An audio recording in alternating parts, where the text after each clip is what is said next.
but did in some other places.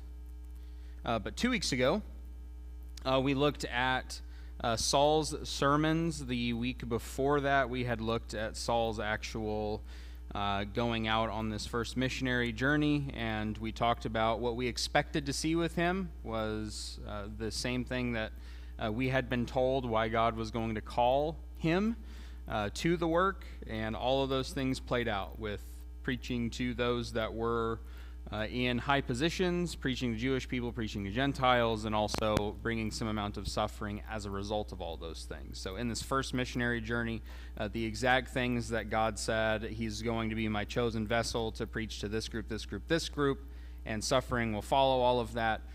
That's how it plays out. That will continue to be the theme for him as he goes throughout doing these things.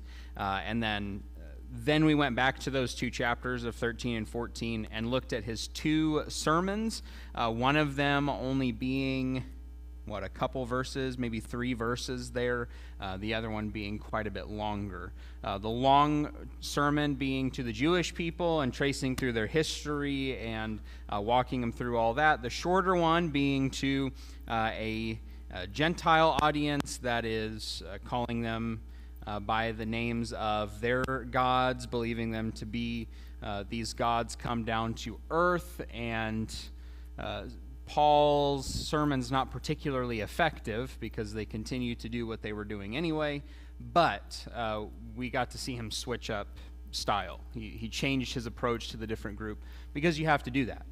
When you are interacting, whoever you're interacting with, you have to think about what's the best way of engagement with this particular individual or this particular group and all of that.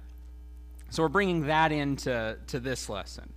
Okay, the thing that I said 2 weeks ago that was probably the most important thing that I said was our job is not just to speak truth, but to tell it in such a way that it is heard. Okay, it doesn't do us any good if we are just saying truthful things, but it's not getting to the ears or the heart of the individual we're trying to reach. The goal of the truth, the good news, is for that good news to be heard by other people.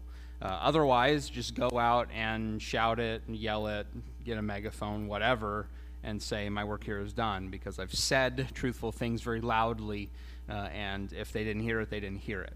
But that's not the job. The job is for this word to be heard and for people's lives to be changed as a result. And sometimes that involves, it does involve, changing our strategy sometimes, depending on the person that we're looking at. This chapter, Acts chapter 15, brings us some disagreements. It's interesting watching Saul and Barnabas doing all this incredible work now that we finally focused in on them, watching them go through this missionary journey here, only to get into chapter 15 where now there's going to be some trouble within the church a little bit, and how are they going to resolve that? We've already seen some trouble within the church. There were widows being neglected. They handled it. They got it handled pretty quick and in a very good way. We've also seen people lie and say that we sold this, we're going to give all the money to this, and then they didn't actually do that. And we saw that get solved as well. So what are they going to do here with this next problem in the church? That's what we're going to talk about tonight. The way that this is going to go, at least the way that I have it planned out, is we'll read through the chapter just in pieces and break down what is going on, and then we'll have lessons and questions at the back half. So I'll try to pay good attention to the clock so that we have time to talk about the second half, because you can always go back and read it, but I'd like for us to leave here with this is what the point of this chapter is, or one of the points of the chapter. Okay, over to Acts 15. If you've got your Bible, we're going to start reading through there, starting in verse 1. Some men came down from Judea and were teaching the brothers, unless you are circumcised according to the custom of Moses, you cannot be saved. And after Paul and Barnabas had no small dissension and debate with them, Paul and Barnabas and some of the others were appointed to go up to Jerusalem to the apostles and the elders about this question. So being sent on their way by the church, they passed through both Phoenicia and Samaria, describing in detail the conversion of the Gentiles. and brought great joy to all the brothers. When they came to Jerusalem, they were welcomed by the church and the apostles and the elders. They declared all that God had done with them. But some believers who belonged to the party of the Pharisees rose up and said, "It's necessary to circumcise them and to order them to keep the law of Moses." The apostles and the elders were gathered together to consider this matter. And after there had been much debate, Peter stood up and said to them, and we'll pause there because we'll pick up with that in just a moment. So here's the issue. You have these individuals come down. It just says some men came down and they're teaching circumcision specifically is singled out, but then and keep the law of Moses. So there's going to be other things. Circumcision would be part of how the law of Moses is kept, but there's other stuff too, but that's kind of the big sticking point here for these individuals. And you have Paul and Barnabas in verse 2 argue with them. The words that we get are debate and dissension, no small dissension, and they debated with these individuals. We'll come back to debate in just a moment because that word pops up again in verse 7. So they discussed this. They discussed this issue. After the discussion, it's clear, okay, we need to discuss this further, and we need to go back to where this all started. Let's go back into Jerusalem and have this discussion with a broader audience, the apostles and the elders that are there.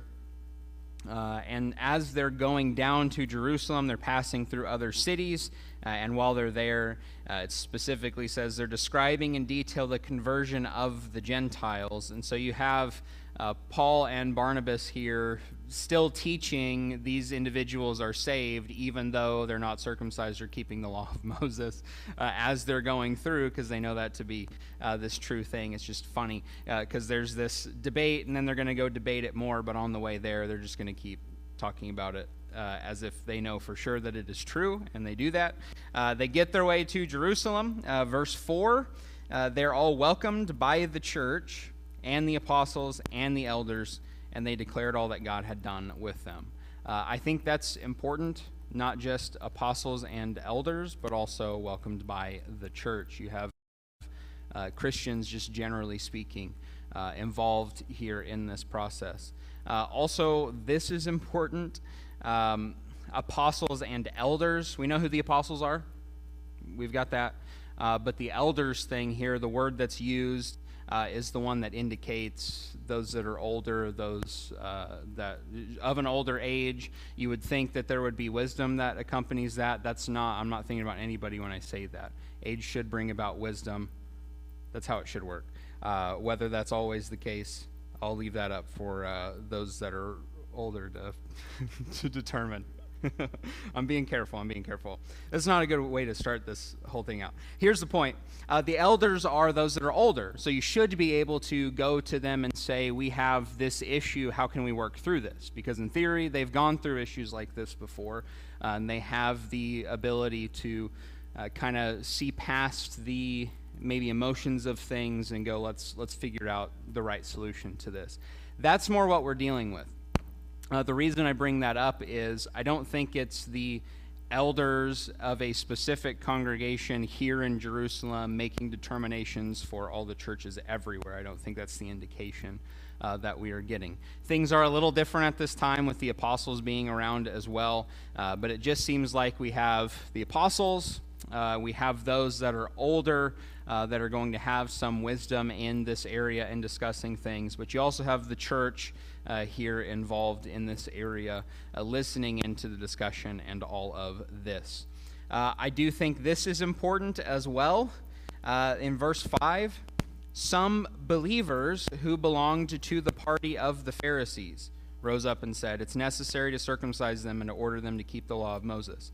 These are believers, but they're also converts that are still involved in the whole Pharisee stuff, and so they're having a very difficult time letting go of Jewish law and how it's connected to salvation and how it had been connected to salvation all these years, and then saying, okay, we're done with that now, especially being connected to the Pharisee party.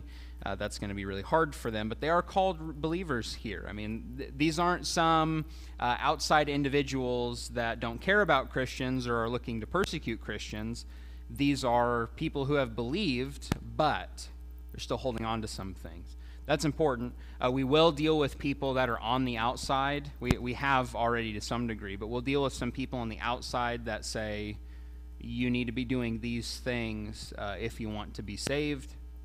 And that's not what this is. These are Christians bringing in this old belief with the law and salvation. And then in verse 7, you have debate there again. This word just means to question, inquire about something. Right? They're digging. Okay? They're trying to figure out, why do you believe these things? Where is this coming from? And all of that. Here's the big point. This is not a negative word. Okay? Except it is a negative word for a lot of, we hear debate and it's like, oh, that sounds confrontational, and that sounds, yeah, there's some amount of confrontation with that, because you have people that are at least beginning to be on two different sides of an issue. So that's, by definition, there's going to be some amount of confrontation, but that's not inherently negative. It can be, but it goes back to the last lesson we had. You have to be careful about how you say things, because the goal is not to say the truth, it's to speak the truth in such a way that it is heard, right? So debate is good when the focus is trying to get to the root of an issue, trying to figure out what the truth is. It becomes bad when it turns into a let's verbally argue and destroy each other and you're dumb and all of this. Go ahead.